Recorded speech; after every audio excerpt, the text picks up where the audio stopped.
काँग्रेस राष्ट्रवादी सोबत युती न करण्याचा बाळासाहेब ठाकरे यांचा विचार होता, जो त्यांनी अनेकदा बोलून दाखवला होता। त्यामुळे उद्धव ठाकरेंनी बाळासाहेबांच्या विचारांशी प्रतारणा केल्याची टीका उदय सामंत यांनी केली। त्याचबरोबर आमच्याकडे अधिक संख्याबळ असताना निवडणूक आयोगाचा निर्णय हा आमच्यावर झालेला अन्याय असल्याचं देखील ते म्हटले। निवडणूक आयोगाच्या निर्णयावर स्थानिकांनी गळा काढू नये, अन्याय आमच्यावर झाल्याचा टोला शिंदे समर्थक दीपक केसरकर यांनी लगावला। बहुमत असूनही आमचा दावा नाकारला गेल्याचं देखील ते म्हटले। जेव्हा तुम्ही महाविकास आघाडीतून मुख्यमंत्री झालात तेव्हा कट्यार काळजात घुसली, असं प्रत्युत्तर नरेश म्हस्के यांनी उद्धव ठाकरेंना दिले। उद्धव ठाकरेंचं फेसबुक लाईव्ह म्हणजे सहानुभूती मिळवण्याचा प्रयत्न असल्याची टीका त्यांनी केली आहे। ते आमचे जुने मित्र असून आताची परिस्थिती त्यांचं प्रायश्चित्त असल्याचा टोला सुधीर मुनगंटीवार यांनी उद्धव ठाकरेंना लगावलाय। दरम्यान हिंदुत्ववाद्यांना तुरुंगात टाकलं म्हणून तुमचं दुकान बाळासाहेबांचे विचार मानणाऱ्यांनीच बंद केल्याचं देखील ते म्हटले। शिंदे ठाकरे वादावर कोणतीही प्रतिक्रिया न देण्याच्या सूचना मनसे अध्यक्ष राज ठाकरे यांनी कार्यकर्त्यांना दिलेल्या आहेत। सध्या सुरू असलेल्या राजकीय घडामोडींवर माझ्या कोणत्याही महाराष्ट्र सैनिकांनी कुठल्याही माध्यमांवर अथवा सोशल मीडियावर बोलू किंवा लिहू नये, असे आदेश राज ठाकरे यांनी दिले।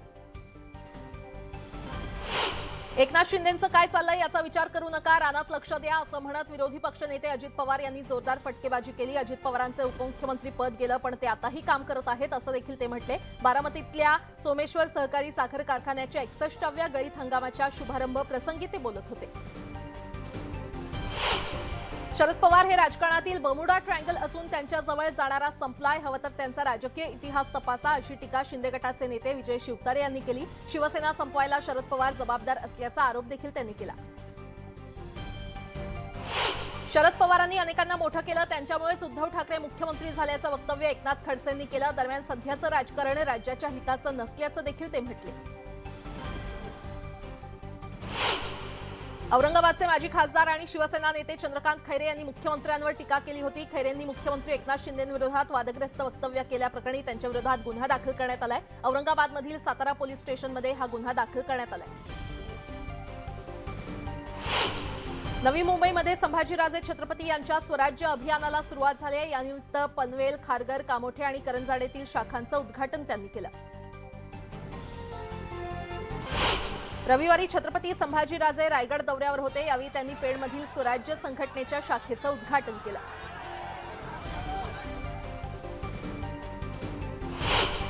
नाशिकमध्ये पालकमंत्री दादा भुसे यांच्या अध्यक्षतेखाली नियोजन समितीची बैठक होणार आहे। नाशिकच्या साधारणपणे 600 कामांना मुख्यमंत्री एकनाथ शिंदे यांनी स्थगिती दिली होती, ती स्थगिती आज उठणार का हे पाहावं लागेल। सुहास कांदे यांनी माजी पालकमंत्री छगन भुजबळ यांच्या विरोधात तक्रार केली होती, त्यानंतर स्थगिती देण्यात आली होती। भाजप नेते चंद्रकांत पाटील आज कोल्हापूर दौऱ्यावर आहेत। या ठिकाणी ते पदाधिकारी आणि कार्यकर्त्यांशी संवाद साधणार आहेत।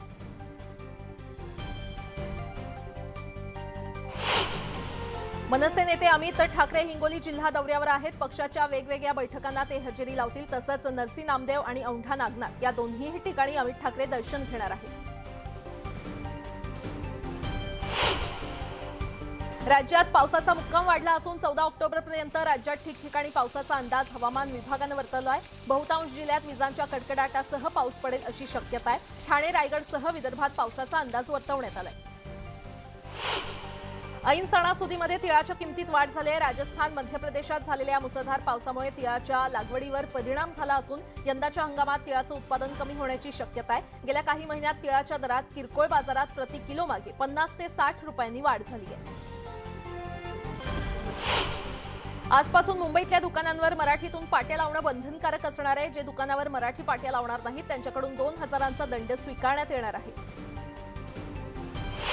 भिवंडीत रिक्षाचं भाडं 5 रुपयांनी वाढलंय, त्यामुळे आता आजपासून शेअर रिक्षाचं भाडं 10 रुपयांवरून 15 रुपये होणार आहे। या भाडेवाढीचा फटका आता सर्वसामान्य प्रवाशांना बसणार आहे। प्रभादेवी आणि परळ रेल्वे स्थानकावरून दुमजली उड्डाणपूल बांधण्यात येणार आहे। मुंबई पारबंदर प्रकल्प आणि वांद्रे वरळी सी लिंकला जोडणाऱ्या वरळी शिवडी उन्नत मार्गिकेत हा पूल बांधला जाणार आहे। MMRDAच्या मदतीनं पूल उभारला जाणार असून मध्य रेल्वेनं आराखड्याला मंजुरी दिली आहे। रेरा नोंदणीनुसार निर्धारित वेळेमध्ये प्रकल्प पूर्ण न करणाऱ्या आणि मुदतवाढ न घेणाऱ्या मुंबई महानगर प्रदेशातील 40 लॅब्स प्रोजेक्टला कारणे दाखवा नोटीस बजावण्यात आलेली आहे। नोटीसनुसार विकासकांना 1 महिन्याची मुदत देण्यात आली आहे। वडाळा ते कासार वडवली मेट्रो 4 आणि कासार वडवली ते गायमुख दरम्यान मेट्रो 4 अमार्गिकांचं एकूण 41% काम पूर्ण झालंय। मागील 4 महिन्यात या मार्गांचं केवळ 5% काम पूर्ण झालं असल्यानं या मेट्रो मार्गांच्या कामाला वेग येत नसल्याचं दिसतंय। मेट्रो 4 मार्गिकेचं काम 2018 पासून सुरू आहे। मागणीच्या तुलनेत विजेची कमतरता आणि त्यातच ऑक्टोबर हिटमध्ये विजेची मागणी वाढण्याची शक्यता आहे। मात्र त्यातच आता वीज चोरीच्या घटना वाढल्यात। गेल्या आठवडाभरात वीज चोरीचे 20 पेक्षा अधिक गुन्हे वेगवेगळ्या पोलीस ठाण्यांमध्ये दाखल करण्यात आलेले आहेत।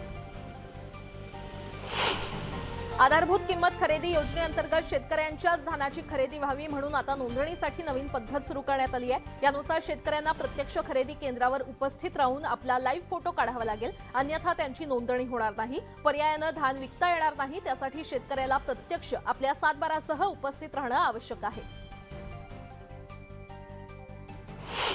भिवंडी शहरातील पद्मानगर इथे राहणारा सोहन वसाला हा मुलगा बेपत्ता झाला होता। कुटुंबियांनी या मुलाची माहिती सोशल मीडियावर व्हायरल केली। हा मुलगा उशिरा रात्री परेल पोलिसांना सापडला।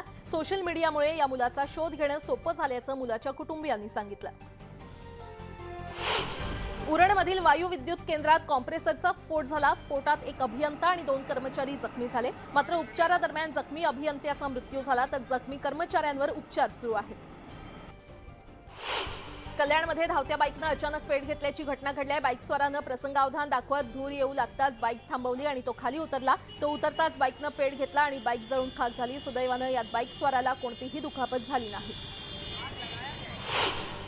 भिवंडीतील जुना ठाणे रोडवर एसटीचे ब्रेक फेल झाल्याची घटना घडली। एसटी चालकानं सतर्कता दाखवून दुभाजकाला गाडी घासत बस थांबवली, त्यामुळे मोठी दुर्घटना टळली। भिवंडीमध्ये राजीव गांधी उड्डाणपुलाच्या बॅरिकेडमध्ये अडकलेल्या टेम्पोला नागरिकांनी बाहेर काढलंय। हा टेम्पो अडकल्यामुळे उड्डाणपुलावर मोठी वाहतूक कोंडी झाली होती।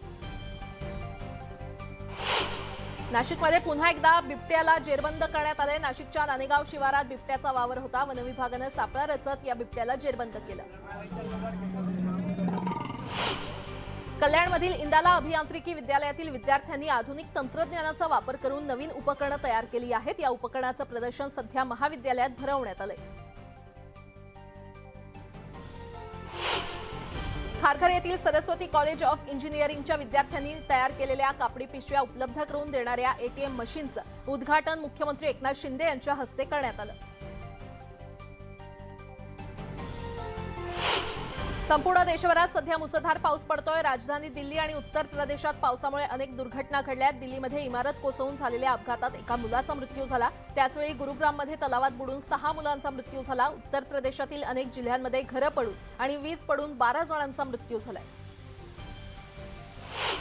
उत्तर प्रदेशातील मथुरेत मुसळधार पाऊस बरसलाय। प्रसिद्ध भूतेश्वर चौक आणि आसपासच्या परिसरात पाणी साचल्यानं नागरिकांसह पर्यटक आणि प्रवाशांचे प्रचंड हाल होत आहेत। उत्तर प्रदेशात झालेल्या मुसळधार पावसामुळे नद्यांच्या पातळीत वाढ झाली आहे। अयोध्येतील शरयू नदीच्या पातळीमध्ये वाढ झाली असून सर्व घाट पाण्याखाली गेलेत। नागरिकांना नदीपात्रात न जाण्याच्या सूचना प्रशासनाकडून देण्यात आल्या आहेत।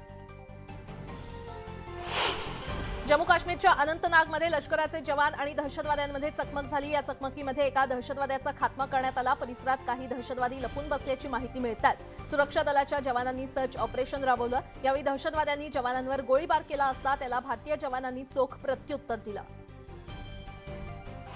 आता दिल्लीमध्ये हॉटेल्स रेस्टॉरंट 24 तास सुरू राहतील आणि ऑनलाईन डिलिव्हरी देखील सुरू राहणार आहे। दिल्लीच्या उपराज्यपालांनी यासंदर्भात प्राप्त झालेल्या प्रस्तावाला मंजुरी दिली आहे। यामध्ये औषधांसह प्रवास आणि वाहतूक व्यवसायाचा समावेश आहे। या निर्णयामुळे दिल्लीतील व्यापाऱ्यांना मोठा दिलासा मिळालाय। वडिलांच्या शिवीगाळानं दुखावलेला मुलगा थेट रेल्वे ट्रॅकवर येऊन झोपल्याची घटना उत्तर प्रदेशच्या फिरोजाबादमध्ये घडली आहे। रेल्वे स्थानकातील पोलिसांनी वेळीच धाव घेत या तरुणाचा जीव वाचवला। आत्महत्येच्या प्रयत्नाचा हा थरार सीसीटीव्हीमध्ये कैद झालाय। रस्ता ओलांडणाऱ्या गेंड्याला एका भरधाव ट्रकनं धडक दिल्याची घटना आसाममध्ये घडली। काझीरंगा नॅशनल पार्क जवळील महामार्गावरील हा अपघात सीसीटीव्हीमध्ये कैद झालाय। ट्रक चालकाची ओळख पटली असून त्याच्याकडून दंड जमा करण्यात आलाय, तर जखमी गेंड्याच्या शोधासाठी हत्तींची मदत घेतली जाते। उत्तराखंडच्या अनेक जिल्ह्यांमध्ये बर्फवृष्टीला सुरुवात झाली आहे। पिठोरागड जिल्ह्यात यंदाच्या मोसमातील पहिली बर्फवृष्टी झाली। या बर्फवृष्टीमुळे पाहावत इथे सफेद चादर पसरल्याचं चित्र पाहायला मिळत होतं। या बर्फवृष्टीमुळे परिसरातील जनजीवन विस्कळीत झालंय।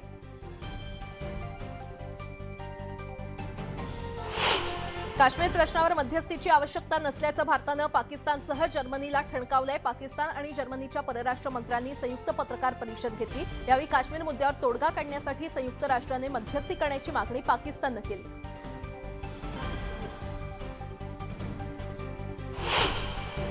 पाकिस्तानच्या गिलगिट बाल्टिस्तानमध्ये मंत्री अब्दुल्ला बेगसह काही पर्यटकांचं दहशतवाद्यांनी अपहरण केलं. या संदर्भात बेग यांची व्हिडिओ क्लिप दहशतवाद्यांकडून प्रसिद्ध करण्यात आली आहे. कैदेत असलेल्या दहशतवाद्यांच्या सुटकेसाठी हे अपहरण करण्यात आले. युक्रेनच्या झेपोरिझिया शहरात रशियन लष्करानं क्षेपणास्त्र हल्ला केला. यात 17 जणांचा मृत्यू तर 40हून अधिक लोक जखमी झाल्याची माहिती समोर आली आहे. क्रिमियाला जोडणाऱ्या पूल हल्ल्याच्या बदला म्हणून रशियानं हा हल्ला केल्याचं बोललं जातंय. भारताने दुसऱ्या एकदिवसीय सामन्यात दक्षिण आफ्रिकेवर तब्बल 7 गडी राखून विजय मिळवलाय. श्रेयस अय्यर आणि ईशान किशनच्या 1.5 शतकी भागीदारीनं भारताचा विजय सुकर झाला.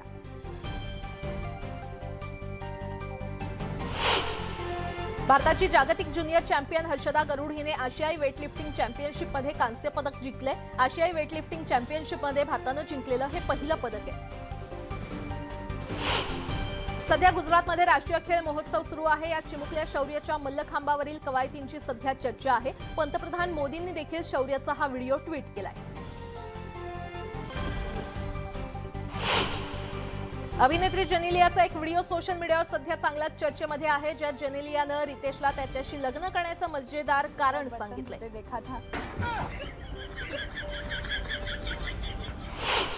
आदिपुरुष या चित्रपटाचा टीजर काही दिवसांपूर्वी रिलीज झाला. त्यानंतर अनेकांनी या टीजरवर सैफच्या लुकवर आणि व्हीएफएक्सवर आक्षेप घेतला. तर आता आदिपुरुष चित्रपटाच्या विरुद्ध एक याचिका दिल्लीत 30,000 न्यायालयात दाखल करण्यात आलेली आहे.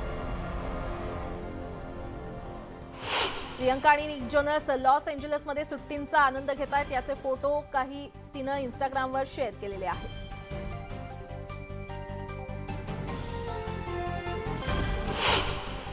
अभिनेता रणवीर सिंगनं बास्केटबॉल प्लेअर शकील ओनिल याच्यासोबत जबरदस्त डान्स करतानाचा व्हिडिओ शेअर केलाय. पद्मावत चित्रपटातील खलीबली या प्रसिद्ध गाण्यावर रणवीर सोबत शकील ओनिल थिरकताना दिसतोय.